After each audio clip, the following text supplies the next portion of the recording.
This is an interesting question. So, how do I distinguish secrecy of cults and secrecy for national security? And the honest answer is I don't. I'm talking about all of it. Cults weaponize secrecy, all cults. And in my experience in the United States military as an intelligence officer, the places behind the locked doors, inside the vaults, inside the intelligence areas, were often some very, very toxic places. Secrets work well for cults and coercive control for two reasons. One, it makes you feel special. I, Daniella Mestyanek Young, know more about America than most of you people watching this because I have had a top secret clearance and I have worked for the government in that way. So I feel special. There are things I still can't say to this day. This is why you don't hear me talk about the Middle East much, right? It's also a way to cover up bad behavior. Secrecy is used to cover up bad behavior. The Mormons are in court right now, and the courts are deciding what you are allowed to keep secret from your flock. And let I remind you, as I say in my book, Uncultured, the thing no one tells you about the shepherd analogy is that the shepherd always eats their sheep in the end. So while I think we need to have national secrets and we need to have discussions about that, absolutely are secrets weaponized against the American people to keep them under control. It was so interesting to me watching people talk about Kamala and what's going on in Israel during the election. Like, you don't know anything about international relationships. You know less than 10% of what is going on because it's all done behind secret doors. And she can't tell you, and nobody can tell you.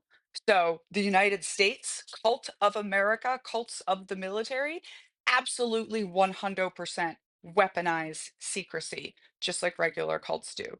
And oh, by the way, I had to send my book to the Pentagon to be reviewed for secret.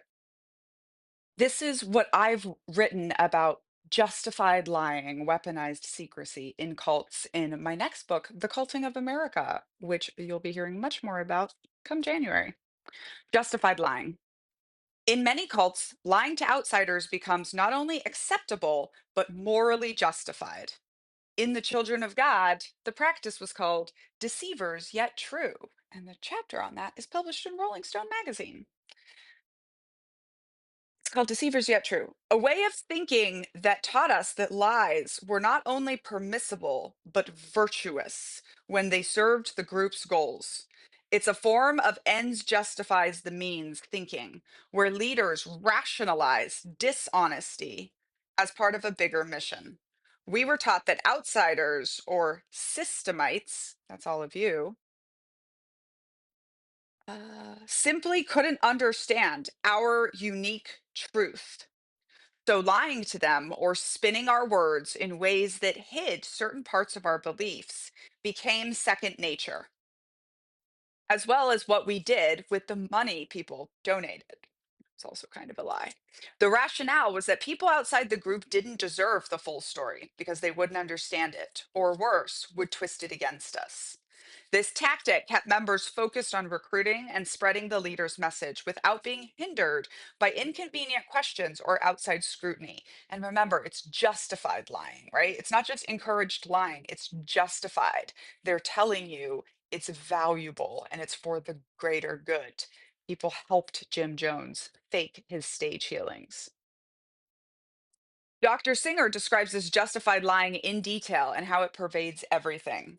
We read this book in book club, cult book club, by the way, which can be accessed through my Matreon, Blink and Lio. Dr. Singer says members are not only kept from sources of outside information, but are also told lies and misrepresentations about the cult, the leader, and the group's activities. The importance or influence of the cult's actions is made larger than it really is. The leader's reputation is embellished, if not fabricated. The number of members or followers is often exaggerated to make the group look larger and more popular, and world events are distorted, as are the outside world's attitudes toward the cult. All these myths about the cult and the society at large are generally perpetrated not only by the leader, but by his inner circle of leadership as well. The resulting lack of knowledge amongst most members helps prevent them from making real assessment of the situation they are in. In high control groups, justified lying language goes by many names. heavenly deception, transcendental trickery, talking to the Babylonians, or lying for the Lord. But the principle is the same. Outsiders are seen as people who don't need to know the whole truth. This creates an us versus them mentality that only deepens members' isolation. The concept of justified lying also reinforces members' loyalty. The very act of concealing parts of the truth made it feel like we were doing something special, something that made us the chosen ones. The secrecy and selective truth telling became just another way to trap us further within the cult's world, making it harder to relate to or even trust people outside of it. In the US military, justified lying often shows up as part of a need to know culture around information. Classified missions or operational details are often kept under wraps, even from other service members, with the reasoning that sharing too much could put the mission or unit in danger. Sometimes the secrecy extends to family or civilian communities, where the truth about deployments, injuries, or mission details might be softened or avoided altogether. There's even a kind of strategic truth telling designed to keep morale high and avoid panic in high stress situations. Soldiers learn to present a strong, united front, even if they're struggling, because anything less could disrupt team cohesion. And everyone knows that no unit completes all of the required training each year. And yet the platoon leaders and commanders are expected to sign off that they have all the way up the chain. So while it's not lying in the traditional sense, the controlled way of managing information becomes part of the routine, where leaving out key details or tweaking the truth is just a way of life. For some who leave the service, it can blur ethical lines, raising questions about when honesty is really the best policy outside of the military world. In a single family cult, the concept of justified lying might be framed as keeping secrets within the circle of trust. This circle includes only the family members who are loyal to the parent or leader's worldview, often isolating them from friends, extended family, or anyone outside the home who might question the group's beliefs. For children, this creates a confusing reality where truth is only shared within the family's boundaries and everyone else is seen as a potential threat.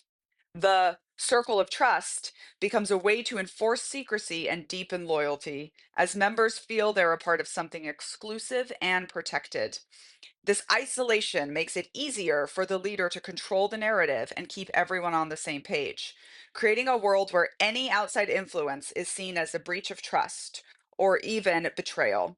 It is a subtle but powerful tactic that keeps family members dependent on the group and less likely to seek support from anyone beyond it. Corporate dishonesty has this way of hiding in plain sight, often dressed up in shiny values and mission statements that look good but don't actually mean much. Enron is the classic example. They literally had the word honesty carved in marble outside their Houston headquarters. But the impressive stone engraving was one of the biggest corporate frauds, or behind that was one of the biggest corporate frauds in history. Enron's top execs were busy cooking the books, hiding debt, and inflating earnings to keep investors and the public happy, all while knowing their finances were a disaster waiting to happen. That marble inscription was just for show, a way to make people believe in the company's integrity while they ran a massive con behind closed doors. It's a reminder that just because a company talks a big game about values doesn't mean they're living by them. It might just be another layer of the performance. This gap between words and actions can create a slippery slope where ethical compromises become easier to justify. The idea that an ethical transgression is all right if it creates a larger good is the start of something very problematic, says University professor Ha. That actually hurts the purpose and rips apart who we are and what we stand for. As humans, we are very good at rationalizing wrong behaviors and then convincing ourselves it was for the greater good. But this mindset erodes the basic foundations of business and government.